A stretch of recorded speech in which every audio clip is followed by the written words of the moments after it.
This is Grandma, and this story is called The Christmas Blizzard by Helen Ketteman, illustrated by James Warhola. The Christmas Blizzard. Little Sissy McNabb ran up to Maynard Jenkins when he came into the McNabb General Store.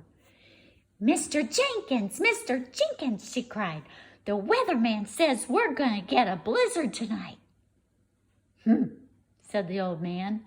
"That whippersnapper of a weatherman wouldn't know a blizzard if it tipped its hat and introduced itself. The blizzard of 1922. Now that was a blizzard to remember." "How much did it snow?" Sissy asked. The old man settled on a chair, warmed his hands over the stove. "Don't be so all-fired anxious, girl," he replied. "Learning history takes time." That year, the weather was crazy. It was so cold that when my pappy dropped his sledgehammer, it shattered like glass. The ground cracked too, and pretty deep. Ellie Cogwell said she could see clear through to China. Course, Ellie always was one for exaggerating. The weather was afflicting other places too. Up at the North Pole, why, it was as warm as Grandma's gravy. Palm trees were sprouting right and left. It was so hot Santa's elves weren't in the mood to make toys.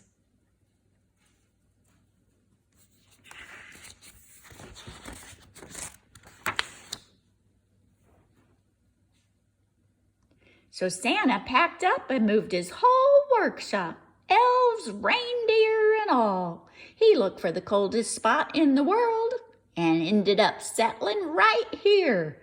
Said it felt more like the North Pole than the North Pole did. Turned out we almost missed Christmas that year. Cold as it was, it had been dry as corn shucks since August. Not a cloud in the sky for months. No rain, no sleet, no snow, not a flake. One day in October, I slipped by Santa's place. I peeked in the window to see if he was making that shiny red sled I wanted. But Santa and his elves weren't doing a thing. Turned out the elves needed more than cold weather to make toys for Christmas. They needed snow, and plenty of it. I looked up at the sky, and what did I see? It was blue, gonna have no Christmas at all. I knew I had to do something, and quick. I went to a shack outside of town over by Hatcher's Pond, where old Ms. Pendersnarf lived. It was rumored she could cast spells. I knocked, and the door creaked open.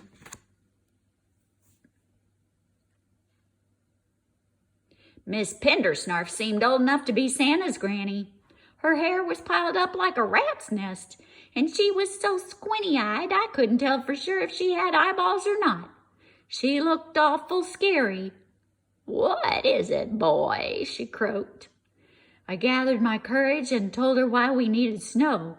Miss Pendersnarf agreed to help. She pulled bottles of dried herbs off the shelf and stirred them together in a bowl.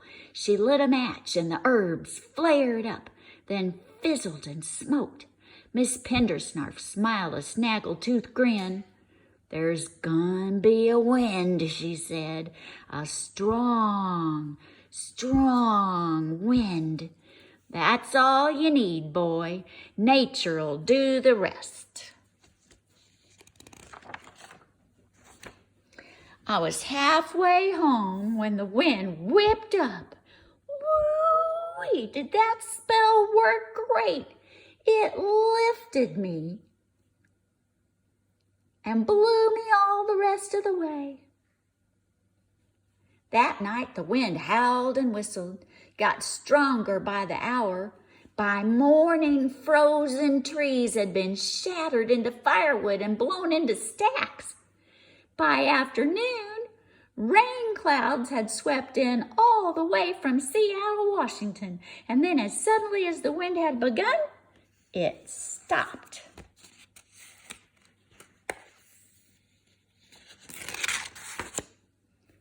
Those Seattle clouds were bursting with moisture. I figured it'd start snowing right away. Santa and his elves must have thought so too, because they perked up and started cranking out toys.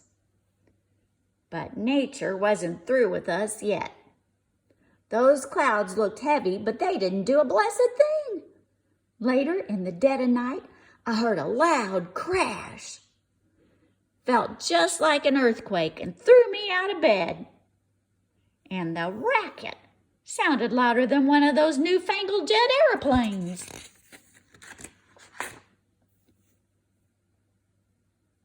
Come to find out, those clouds had froze solid. Crashed right to the ground. One of them even squashed the roof of Jed McDonald's barn. It exploded, scattering cows as far as 4 miles away, and some up in trees. Jed sure had a hard time collecting those cows. You should have seen this tow girl. Dark, lumpy, frozen clouds were lying all over the ground, and they were as slippery as a weasel in a grease pit, too.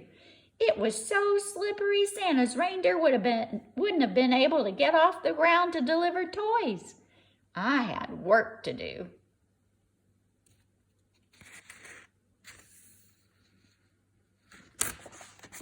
I decided to force those clouds back up in the sky.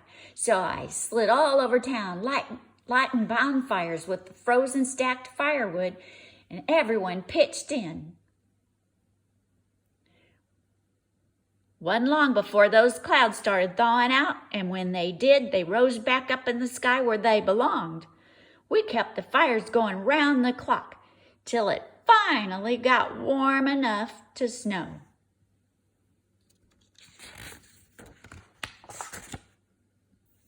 And by George, it snowed like there was no tomorrow. Flakes as big as dinner plates. Flakes as fat as turnips. Flakes rounder than a Thanksgiving turkey. Flakes fluffier than a long-haired barn cat. Why, those Seattle clouds snowed up a blizzard for 2 whole weeks. By the time the storm had ended, the houses were all covered. The doors were snowed shut, so we climbed out the chimney and started shoveling. We finished 2 days later, just in time to see the elves load Santa's sleigh on Christmas Eve. Those elves must have worked overtime, because I never did see so many toys.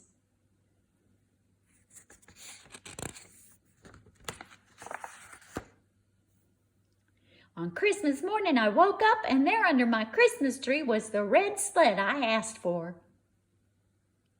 Old Miss Pendersnarf got a sled too, and we had fine times racing down Dead Man's Hill.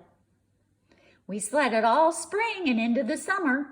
Miss Pendersnarf was one bodacious sledder.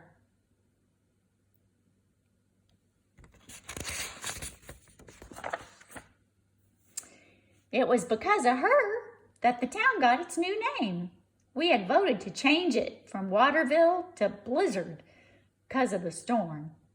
On Founder's Day, Mayor Butterfrump was making the dedication speech when Miss Pendersnarf came barreling down Dead Man's Hill. She crashed through the fancy new sign, smashing the B in Blizzard. The mayor stayed cool as ice cream. Without blinking an eye, Mayor Butterfrump shouted, "Welcome to Lizard, Indiana." And that's been the name ever since. Maynard winked at Sissy. "I reckon you learned enough history for one day, girl. I'm going to go home and dust off my old sled and oil it up. If we get that pinch of snow your weatherman predicts, I might just test it out."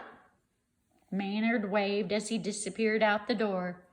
"See you tomorrow, sissy, up on Dead Man's Hill."